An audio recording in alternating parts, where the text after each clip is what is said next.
बिस्मिल्लाहिर्रहमानिर्रहीम। Digital logic के course में सबसे पहले हम ये टर्म डिजिटल को समझना चाहेंगे और इसको समझने के लिए हम इसको कंट्रास्ट करेंगे विद द टर्म एनालॉग। अच्छा, तो डिजिटल और एनालॉग के बारे में बात करने से पहले हम लोग पहले ये समझते हैं कि भाई मिकदार क्या चीज़ है, क्वांटिटी। क्वांटिटी क्या चीज़ है? वो कुल्लु शैइन इंदहू बिमिकदार, यानी अल्लाह ताला के पास हर चीज़ जो है ना वो एक मिकदार के साथ है, विद बाय ड्यू मेजर। अल्लाह सुब्हानहू व तआला के पास सूरह रात की जो है ये आयत नंबर 8 का एक हिस्सा है कि जिसमें अल्लाह सुब्हानहू व तआला फरमा रहे हैं कि अल्लाह सुब्हानहू व तआला के पास हर चीज़ जो है ना वो एक मिकदार के साथ, क्वांटिटी के साथ, एक मेजरमेंट के साथ है। तो आप ये देखते हैं ना कि इंसानी जिस्म में भी जैसे इंसान का जिस्म बढ़ रहा होता है उस तरह आंख नहीं उस प्रोपोर्शन में बढ़ रही होती है ना। आंख जो है वो एक अलग हिसाब से बढ़ रही होती है और एक जगह जाके वो रुक जाती है और जिस्म फिर बढ़ता रहता है। तो हर चीज की जो है ना एक मिकदार अल्लाह सुब्हानहू व तआला के पास है। आप साइंस की बात ले लें, अंडरलाइंग थ्योरम्स की, टेक्नोलॉजिकल डिवाइसेस ले लीजिए, आप बिजनेस ले लीजिए, other fields, English, psychology, different fields आप ले लें, हर जगह आपको क्वांटिटीज की बात होती हुई नजर आएगी। ठीक है ना, नंबर्स की बात होती हुई नजर आएगी। तो क्वांटिटीज जो होते हैं, जो नंबर्स होती है, उसको हम लोग मेजर करते हैं।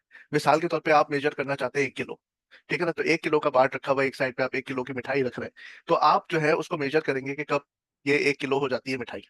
ठीक है, यानी जब आप मिठाई उसमें डालते रहेंगे बॉक्स में, तो आप उसको मॉनिटर करते रहेंगे, मॉनिटर करते रहेंगे। ठीक है ना, उसके बाद आप अपने पास हिसाब भी रख सकते हैं कि भाई आज ये चीज जो है ना वो इस हिसाब से बिकी, इतनी गुलाब जामुन बिकी, इतनी जो है ना लड्डू बिके।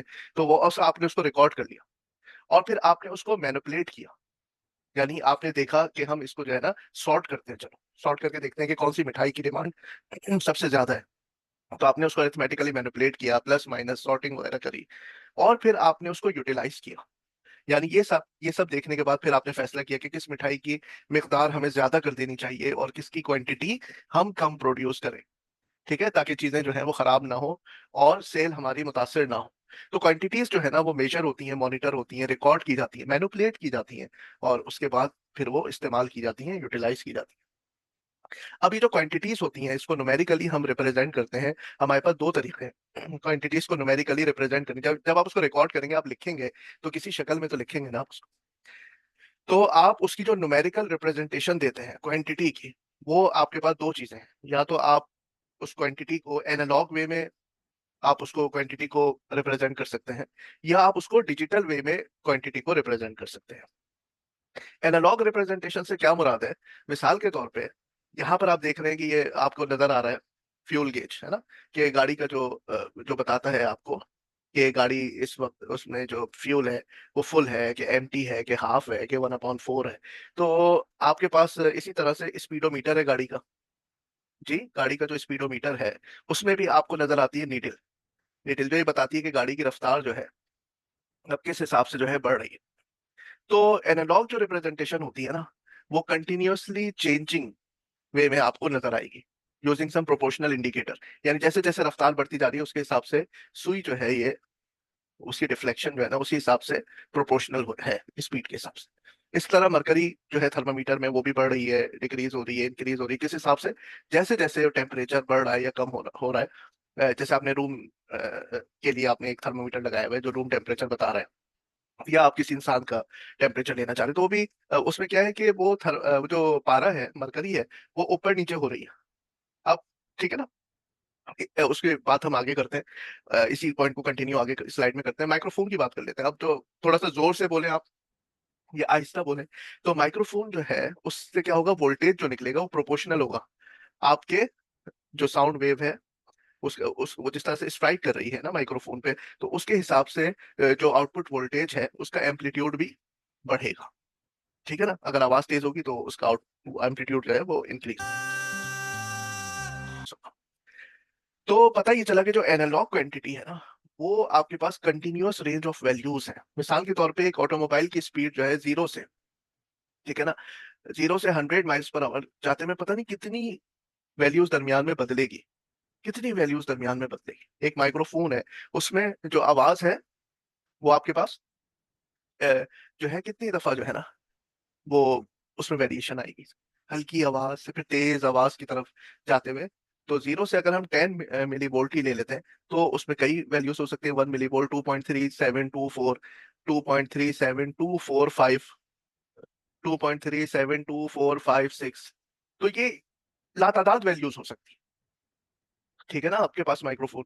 और इसी तरह से इसमें भी तो एनालॉग क्वांटिटी जो होती है ना, इसमें कंटिन्यूअस वैल्यूज होती है इसकी रिप्रेजेंटेशन में, कंटिन्यूअस रेंज होती है वैल्यूज की। और डिजिटल में क्या होता है, quantities are represented not by continuous variable indicators but by symbols called digits. और यहाँ पर जो होता है, हर चीज क्या होती है आपके पास स्टेप्स में होती है। जैसे मिसाल के तौर पे ये घड़ी आप देख रहे हैं, तो एनालॉग है, मुस्तकिल मूव कर रही है।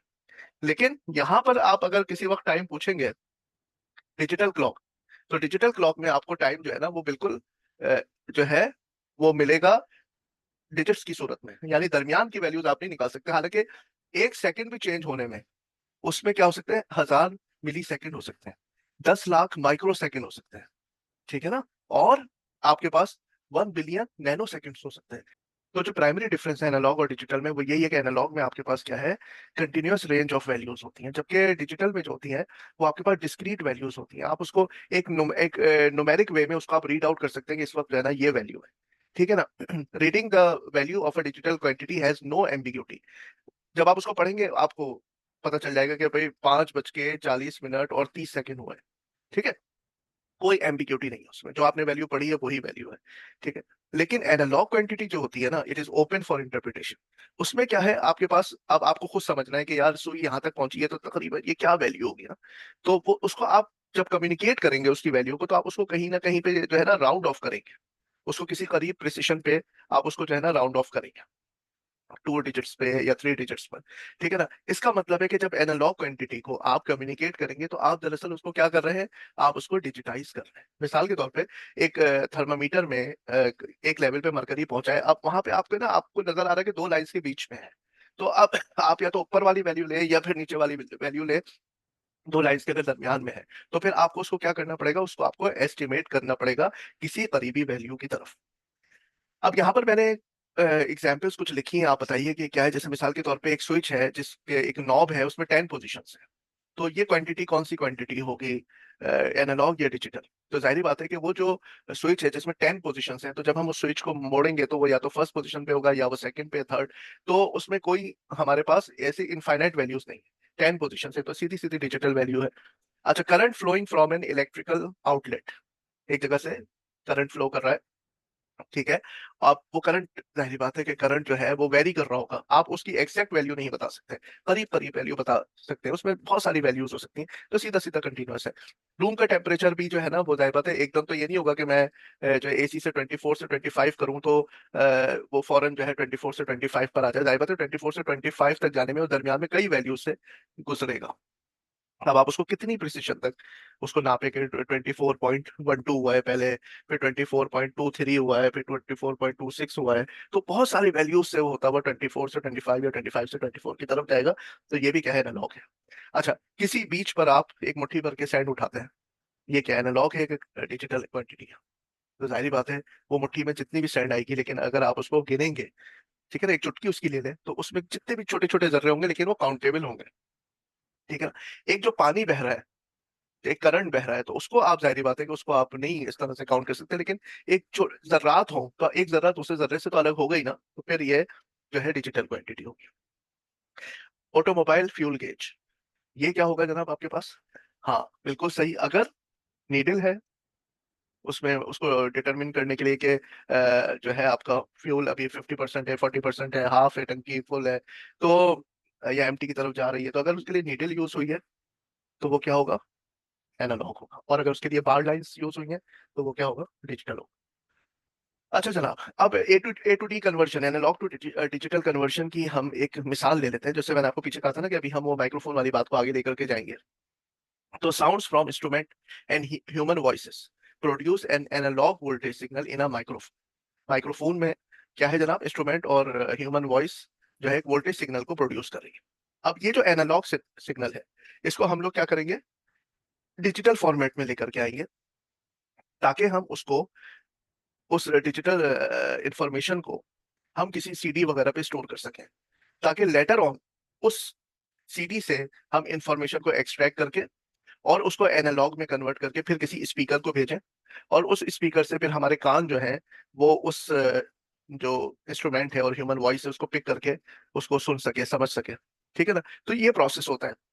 जिसमें सिग्नल को पहले हम लोग क्या करते हैं, डिजिटल फॉर्मेट में कन्वर्ट करते हैं। अब इसको हम लोग है ना, इस पूरे प्रोसेस को स्टेप बाय स्टेप देख लेते हैं। मिसाल के तौर पे ये हमारा कोई जो है ना सिग्नल है, ये सिग्नल है हमारे पास, एनालॉग सिग्नल है जो कि मुस्तकिल चेंज हो रहा है वक्त के साथ साथ। अब इसको अगर हम डिजिटल फॉर्म में ले जाना चाहते हैं तो हमें इसकी सैम्पलिंग करना पड़ेगी, यानी वक्त के जो है बराबर के हिस्सों पर है ना, हमें इसकी वैल्यूज को देखना पड़ेगा कि क्या है। ठीक है ना, तो हम एक सैम्पलिंग टाइम तय कर लेंगे कि इतने इतने वक्फे के बाद हम जो है वो देखेंगे कि इस सिग्नल की वैल्यू क्या है। अब ये अगर टाइम छोटा होगा तो उतनी ज्यादा आप है ना प्रिसाइज वे में सिग्नल की इंफॉर्मेशन को एक्सट्रैक्ट कर सकते हो। जितने सैम्पलिंग टाइम बड़ा होगा तो उतनी बीच की वैल्यूज जो है ना क्या हो जाएंगी, वो मिस हो जाएंगी आपसे। ठीक है ना, वो मिस हो जाएंगी। लेकिन फिर क्या होगा कि इन्फॉर्मेशन बहुत ज्यादा आ जाएगी, एक्यूरेसी तो आएगी। अगर आप सैम्पलिंग टाइम ये जो है आधा कर दें तो आप यहाँ पर भी वैल्यू लेंगे, आप यहाँ पर भी वैल्यू लेंगे, इधर भी लेंगे। ठीक है ना, लेकिन फिर जब आप उसको डिजिटल में रिप्रेजेंट करेंगे तो क्या होगा, उसी हिसाब से फिर इंफॉर्मेशन ज्यादा स्टोर करनी पड़ेगी। ठीक है, तो ये हमारे पास हॉरिजॉन्टल एक्सिस पे क्या है, टाइम है सेकंड्स में, और वर्टिकल एक्सिस पे हमारे पास क्या है, एम्पलीट्यूड है सिग्नल का, सिग्नल की शिद्दत है ये हमारे पास। पॉजिटिव भी हो सकता है और नेगेटिव भी एम्पलीट्यूड हो सकता है। तो सपोज करें कि ये हमने यहाँ पर सैम्पलिंग की, और सैम्पलिंग करने के बाद हमने ये वैल्यूज जो है ना स्टोर करनी सिग्नल की। ठीक है, ये इसको कहते हैं क्वांटाइजेशन। क्वांटाइजेशन में the result of sampling is a series of pulses with amplitude values. ठीक है ना, इस पॉइंट पर एम्पलीट्यूड की वैल्यू 48 थी, फिर कम हो गई, फिर और कम हुई, फिर नेगेटिव में चली गई। ठीक है ना, तो इस तरह से हमने इसकी वैल्यूज को कैलकुलेट किया। Quantisation is the method of assigning integer values in a specific range to sample instance. एक स्पेसिफिक रेंज ऑफ वैल्यूज में आपने इसको क्या कर दिया, क्वांटाइज कर दिया, इसको न्यूमेरिक वैल्यूज असाइन कर दी। ठीक है ना, अब आप देखें तो ये कि आपको सिग्नल नजर आ रहा है। ठीक है, लेकिन अब क्या है, आपने एक खास खास वक्त पर आपने उसकी वैल्यूज को एक्सट्रैक्ट किया। ठीक है, उसके बाद जाहिर बात है कि आपको इसको डिजिटल में यानी कंप्यूटर में आप इसको लेकर के आना चाहते हैं, तो आपने इसकी क्या कर दी, बाइनरी इनकोडिंग कर दी। हर नंबर की जो नंबर आए थे ना आपके पास, तो उसकी आपने इनकोडिंग कर दी। ठीक है, यहाँ पर आपने देखा था बीच में 3 निगेटिव वैल्यूज भी थी। तो यहाँ पर पहली बिट क्या है, -1 है, तो इसका मतलब है कि ये निगेटिव वैल्यूज है ना। तो ये इसमें क्या होता है, साइन बिट होती है ना। अगर बात कर ले टूस कॉम्प्लीमेंट की या फिर साइन एंड मैग्नीट्यूड की, तो दोनों में क्या होता है, जो फर्स्ट बिट होती है साइन बिट होती है।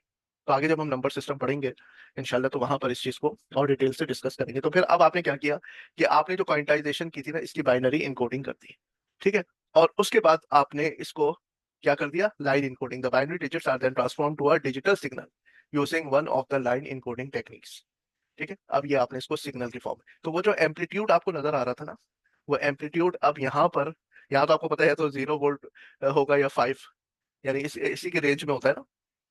एक एक हद पे एक वैल्यू जैसे 1.8 से अबव हम उसको 1 इंटरप्रेट करते हैं। ठीक है ना, और 0 से 0.8 तक जैसे 0 लेते हैं। तो वो जो हमारे पास वैल्यूज है, जब वो फैसला हो जाएगा उस थ्रेशोल्ड के तहत, तो हमारे पास तो फिर ये बाइनरी सिग्नल तो हमारे पास इसी फॉर्म में होगा। यानी किसी जो स्टेट ऑफ टाइम पर जो सिग्नल की वैल्यू या तो आपके पास 0 होगी या +5 वोल्ट होगी। ठीक है ना, तो ये 0 1 की फॉर्म में हुआ। तो ये आपने इसकी इंटेंसिटी के हिसाब से इसको जो है ना आपने इनकोडिंग कर दी इसकी। तो अब ये इसमें एम्पलीट्यूड उस तरह से नहीं होगा कि इसकी हाइट बढ़ जाएगी, बल्कि यहाँ पर उसकी जो वैल्यू है ना, ये रिप्रेजेंट करेगी कि क्या इस वक्त उस एम्पलीट्यूड की क्वांटिटी है। तो डिजिटल टेक्निक्स जो होती है ना, उसकी लिमिटेशन एक तो ये है कि जो असल में जो दुनिया है वो तो एनालॉग है। आपको पता है यहाँ पर चीज स्टेप में नहीं होती, यहाँ पे तो कंटिन्यूअसली चीजें चेंज हो रही होती। ठीक है ना, एक पानी अगर फ्लो कर रहा है कहीं से, तो वह ऐसा नहीं होता कि खट खट खट करके पानी फ्लो हो रहा है, बल्कि वो तो एक एक कंटिन्यूअस वे में एक चीज फ्लो हो रही है। करंट है, कंटिन्यूअस वे में फ्लो हो रहा है। वक्त जो है वो ये नहीं होता कि 1 सेकंड के बाद दूसरे सेकंड तक सारी दुनिया रुक गई। 1 सेकंड से दूसरे सेकंड के दरमियान में पता नहीं लाखों करोड़ों लम्हात आ जाते हैं, और वो क्या है, कंटिन्यूअस चेंज हो रही होती है, डिस्क्रीट चेंज नहीं होती।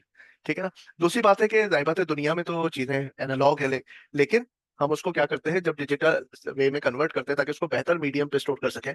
पहले तो आपके पास कैसे टेप्स वगैरह होते थे जिसमें मैग्नेटिक वे में डाटा स्टोर होता था, तो वो कितने खराब हो जाते थे, है ना, कितने उसमें खराब। अब यहाँ पे हार्ड ड्राइव है आपके पास, सीडीज है आपके पास, आप क्लाउड पे कहीं डाटा स्टोर करते हैं। तो अगर आप एक डाटा को, किसी की आवाज को, किसी सॉन्ग को आप क्या करते हैं, अगर आप उसको डिजिटल वे में कन्वर्ट कर देते हैं, तो फिर क्या होता है, क्या फायदा उसका हासिल होता है जी, कि वो आपके पास मुख्तलिफ मीडियम्स पे आप उसको स्टोर कर सकते हैं। You can store the information reliably for processing and for later retrieval.